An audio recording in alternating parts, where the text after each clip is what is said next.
What's going on? You're in the Beat Sessions. I'm your host, Mitchell Weary. Let's talk about this new record from Suede entitled Autofiction. They released that on September 16th.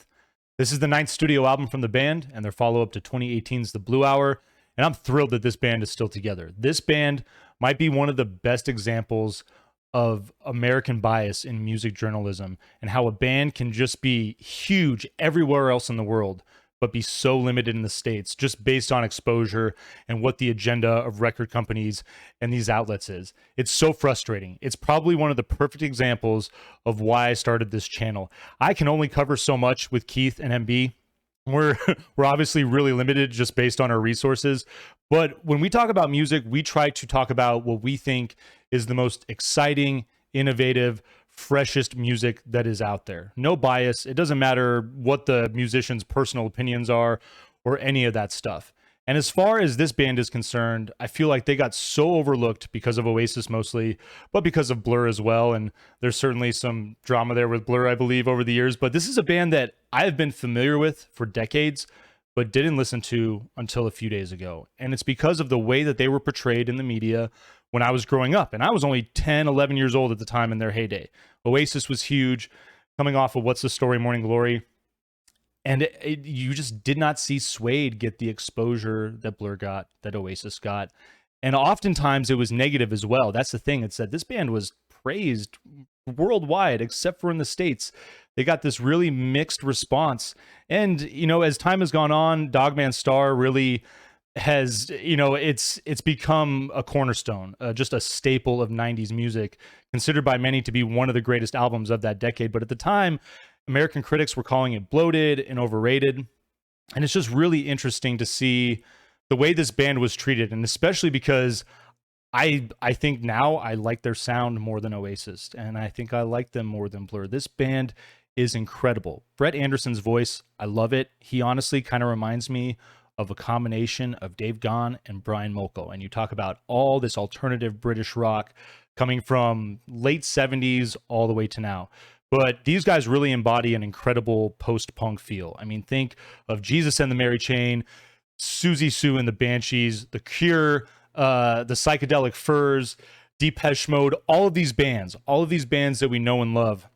These guys are rocking out and capturing every nuance, every just little nook and cranny that ever existed within that genre, while also incorporating sounds of British alternative music from the 90s and some other different rock and roll elements as too. I definitely hear some Placebo in this record. And, you know, now that that band has been around for a while, I imagine that they've had some type of influence on Suede here, but there's definitely out times where you get great synth elements that are not only 80s inspired, but they also feel contemporary as well through the 90s, the 2000s, and up to date as well.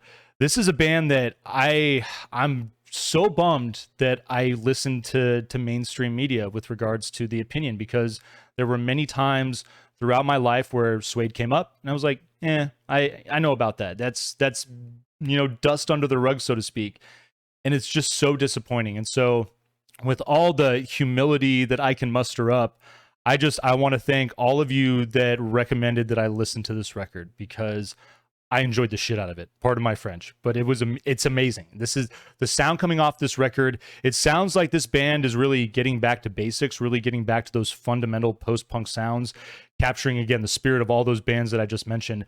But this record feels fresh. It feels energetic. It's a great combination of a sound that feels so familiar, but a band that is, I mean, just bravely moving forward into the new world. And I'm loving it. I'm excited to dig through this band's catalog even more. Selfishly, this has taken me a little while because I've been working on some other stuff, and I wanted to go back and just listen to some of this band's other music. Remarkable outfit. I really recommend that you listen to this record and you go back and you dig through that back catalog with me. And we'll probably discuss this band more in the near future, because they hit home with me. I was talking about the Black Angels and their new record and how it's been a long time since I've had a band resonate with me in a way. And, you know, oftentimes you come across these bands, and this is a perfect example of a band that has been around for decades. And with limited exposure to music back then, that was a big part of it too. This is a band that you didn't hear on the radio. There was no exposure to their music. And with CDs at $20 a pop, there was a lot of buyer's remorse that I had early on in my life, buying CDs, buying records, I always made sure that I loved a band.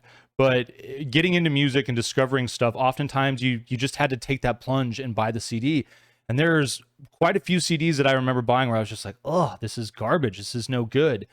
And I'm so disappointed that I trusted mainstream media to dog this band and not give them a chance, because they are absolutely worth giving a chance. If you at all love post-punk music, punk music, British 90s alternative, they capture all of this. It's amazing what this band is doing on this record. She Still Leads Me On. I love that song title. Is your album opener. Simple arpeggiated riff to open. I love the way the low vocal comes in. Brett's just killing it on this song. There's another guitar element that comes in over that, and just a really nice groove that this song settles into. The bass is great, and when the rest of the composition kicks in, it's fantastic. Fabulous mix of punk and post-punk on this track. Bit of new wave. Bowie, The Smiths, two bands that I didn't mention previously, but that glam rock element certainly there, and I love the hook on this opening track. It is really a phenomenal song. I love this band. I'm so excited to talk about these guys. Personality Disorder is your second track. I love the riff to open this song. Great bass to match on it. There's a bit of a proggy feel on this song. Kind of reminded me of At the Drive-In a little bit. Talk about contemporary influences there. But, this song has a bit more structure and form than their music. And I love the way that this song is. It's driven on the edge of despondency. There's just this moodiness to it that I really enjoyed, that really captured my attention. 15 again is your third track. Opening guitars keep that gloomy feeling going. Really, I dig just the edgy feel of this track as well. This track reminded me of the band Placebo quite a bit. Like the way that the chorus brightens up. Pretty common with some of the goth new wave stuff. Reminded me of The Cure there a little bit. The Only Way I Can Love You is your fourth track. Keeps the new wave momentum of this particular project going. This is where I got that feeling of The Cure. I dig the moody feel. I love the gothic bright synths on this song. The hook is solid as well. A really nice track. That Boy on the Stage is your fifth song. Rockin', jaunty feel. Brett's falsetto on this song he's just killing it. This might be one of my favorite songs for that reason.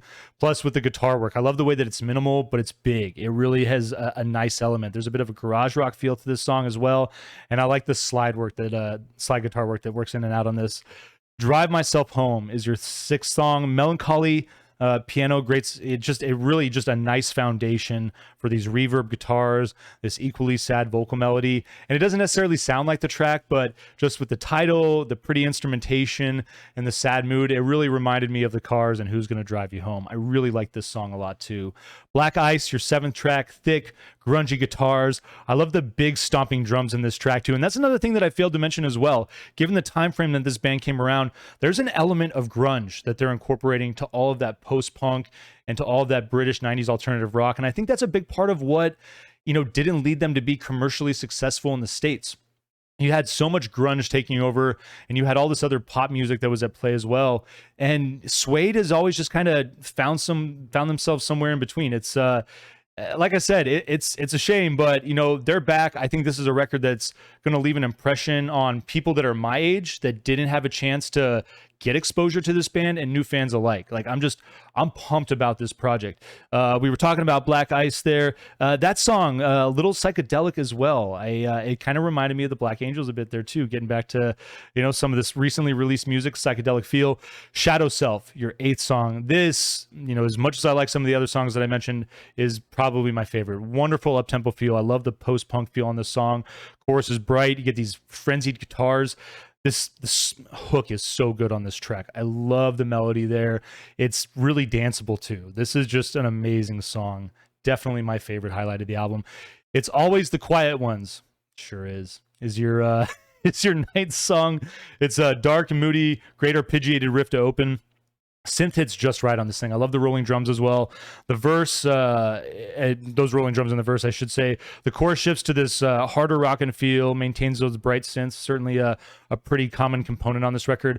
What I Am Without You, I liked this move here. It wasn't what I expected with the penultimate track. It's just a really pretty sad guitar and piano open. I love the melody that comes in there. The vocal is really eloquent when it comes in. And when the chorus kicks in, the song is really nice. And then your final track, Turn Off Your Brain and Yell. And this is where it gets loud. The title of it, you know, it's all there. It's rightfully the closing track on this thing. It opens up with a light riff that evolves into something heavy. I love the build there, and with the health of it, just some filthy bass work. The bass in the song is amazing. Love the way that the drums build in. A phenomenal closer, and I'm really impressed with this band. I'm really bummed that it took me so long to get into them, but better late than never. And I'm hoping that this channel is providing you with the type of outlet to general exposure versus, you know, the influence and being stuck with this band. It's I should have never listened to the mainstream outlets.